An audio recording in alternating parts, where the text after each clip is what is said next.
ஏர்வாடி தர்காவில் நடந்த சந்தனக்கூடு திருவிழாவில் பல்லாயிரக்கணக்கானோர் கலந்து கொண்டனர். கிழக்கரை அருகே உள்ள ஏர்வாடி தர்காவில் பாதுஷா நாயகம் அடக்கமாகியுள்ளார். இஸ்லாமியர்களின் புண்ணிய ஸ்தலமான இங்கு ஆண்டுதோறும் சந்தனக்கூடு திருவிழா வெகு விமர்சையாக நடந்து வருகிறது. இந்த ஆண்டு திருவிழாவிற்கான கொடியேற்றம் கடந்த 17ஆம் தேதி நடந்தது. மத நல்லிணக்க விழாவாக கொண்டாடப்படும் சந்தனக்கூடு திருவிழா ஞாயிற்றுக்கிழமையன்று இரவு நடைபெற்றது. முன்னதாக சின்ன ஏர்வாடியிலிருந்து யானை ஊர்வலத்துடன் இந்துக்களால் சந்தனக்கூடு ஏர்வாடி தர்காவுக்கு கொண்டு வரப்பட்டது. பின்னர் சந்தனக்கூடு ஊர்வலம் நடந்தது. அப்போது மக்கள் சந்தனக்கூடு மீது மல்லிகை பூவை வீசி தங்களுடைய நேர்த்திக் கடனை செலுத்தினார்கள்.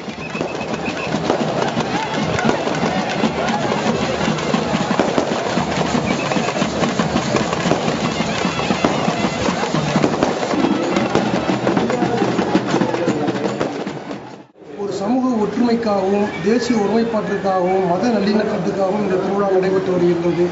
இந்த திருவிழாவை பொறுத்தவரை முஸ்லிம்களை மட்டுமல்லாது இந்து சகோதரர்கள் பெருமளவில் பங்கெடுப்பது மட்டுமல்லாமல் இந்த விழாவின் அனைத்து நிகழ்வுகளிலும் அவர்களின் பங்களிப்பு உண்டு. வெகு விமர்சையாக நடந்த இந்த விழாவில் தமிழகம் மற்றும் கேரள மாநிலத்தைச் சேர்ந்த இந்துக்கள் மற்றும் இஸ்லாமியர்கள் பல்லாயிரக்கணக்கானோர் கலந்து கொண்டனர். சந்தனக்கூடு விழாவை முன்னிட்டு தர்கா மின் விளக்குகளால் அலங்கரிக்கப்பட்டு வண்ணமயமாக காட்சியளித்தது.